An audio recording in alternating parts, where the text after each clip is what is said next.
for the second straight year, this has never happened, by the way, in the NFL. For the second straight year, the last remaining undefeated team in the regular season got one and done. Ooh. That's never happened before in the NFL. 2 years in a row. Last year was the Steelers. This year it's the Arizona Cardinals. They were 7-0. The Arizona Cardinals were 10-2 with a 2-game lead in the NFC West. They wound up going to visit the winner of the NFC West and got absolutely boat raced. And, you know, people are placing it at the feet of Kliff Kingsbury because it has been, in his career, something that's happened. Right? You have the numbers there in front of you, correct, Chris, for Kliff Kingsbury? Well, I was looking back all the way back to his college ranks, Rich, and, he became the Texas Tech head coach in 2013, but since 2015, his team started 5-2, lost 4 of 6 to end the year. 2016 with Patrick Mahomes, started 3-1, lost 6 of 8 to end the year. 2017 started 4-1, wow, lost 6 of 8 to end the year. And in 2018, his final year as Texas Tech head coach, finished the year 0-5. And then lost 7 of 9, lost the last 5 of 7, and this year 5 of 6. I don't know, and he's a smart enough guy to try and to realize that this is an issue. I don't understand it. All I know is last night, what I saw was a quarterback that was way too impatient. Kyler Murray was just, obviously he didn't have time to throw on occasion. He was bailing out right away. But, I mean, that interception on the screen pass to James Conner, he didn't even let that thing develop. No. Like, Conner just didn't even know that thing was coming at him. And it was coming in It popped up in the air. And And throwing that one away in the end zone, concerned about giving up 2, wound up giving up the full 7 on the shortest pick 6, right, in the history of the postseason. Pick 6, I think, in NFL history. 3 yards. Yeah. Place went nuts when that happened. Just blew the roof off that sucker. James Conner was a stout run presence all year long. We didn't see much of him last night. We didn't see much of anything, and Kyler Murray looked terrible. Yeah.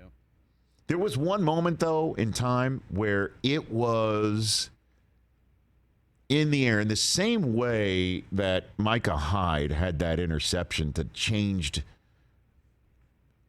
a little bit of the fortunes. I think that Josh Allen wasn't going to be stopped no matter what. So the Patriots could have scored even the score, but Josh Allen was ready to go. Maybe it would have just been a slight bit of movement in the snow, not a full-on avalanche, right? Yeah.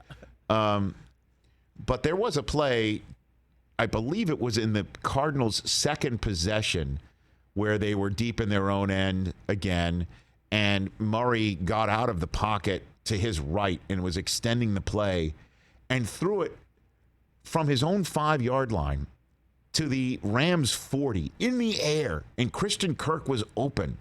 And if he had just put that a couple of yards more in Kirk's direction, that would have been a 95-yard touchdown. Murray has that incredible ability to extend the play and throw it down the field for somebody of his physical stature. What a howitzer of an arm. But last night, he just didn't seem ready for primetime, is the only honest way to put it. He was just in such a high motor. There was no calming him down. And I don't know if you blame it. You could blame it on Kingsbury. Give him the easy throws. Give him this quick one. Give him that quick one. Where's the quick game in terms of just getting it out of his hand? Where's that screen? Where's that? I don't know. It's not like it never was called up last night, but nothing looked in sync. And Murray just looked like, I'll date myself. The old record player, you played it on the wrong speed, where you played it at 78, not 45, Mike, you want to not 33. Usually 33 would be slower, so it would be a 33, and he was playing 78. He normally plays 78. That's when it was off the charts, man. So he was playing really. Played way too fast. Thank you, Mike, for chiming in right there. I was wondering if he was going to say anything. No, I was waiting. The question is what do you do if you're the Arizona Cardinals? Like, what do you do? I mean, clearly the quarterback's the right guy.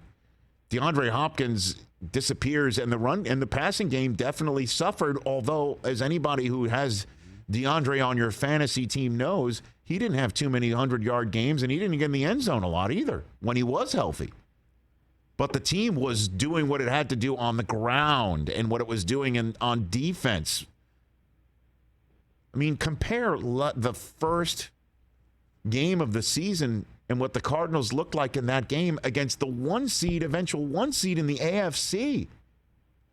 And what the Cardinals looked like to wrap up the season, you can't compute. It doesn't make sense. And it's not like Kingsbury is working the guys too hard, so suddenly they're gassed, they hit a wall at the end. I don't know what the answer is to something like that. And some are saying the answer is that he's not the right coach. This guy they were talking about a lucrative contract extension for him a month and a half ago. Coach of the year halfway through the season. 10-2. They were 10-2. I mean, come on. They were 10-2. They had the West. And they finished losing 5. They were 1-5 down the stretch. They finished 11-7 after being 10-2. How did that happen? I don't have the answer for you. I try to have the answers here.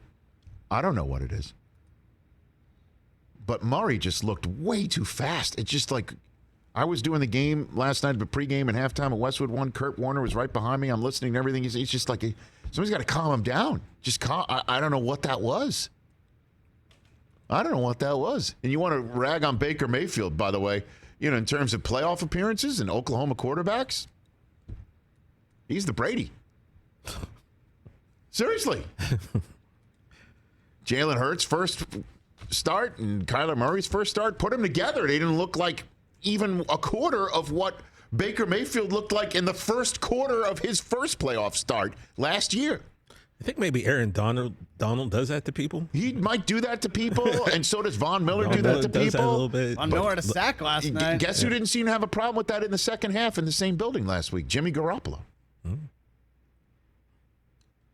You know? Guess who didn't have a problem with that in the same building? Ryan Tannehill. So it was one of those nights, but what happens if you have one of those nights every single time, Thanksgiving hits for the rest of a season? So my two takes last night is Arizona Cardinals. It happened again. I don't understand it.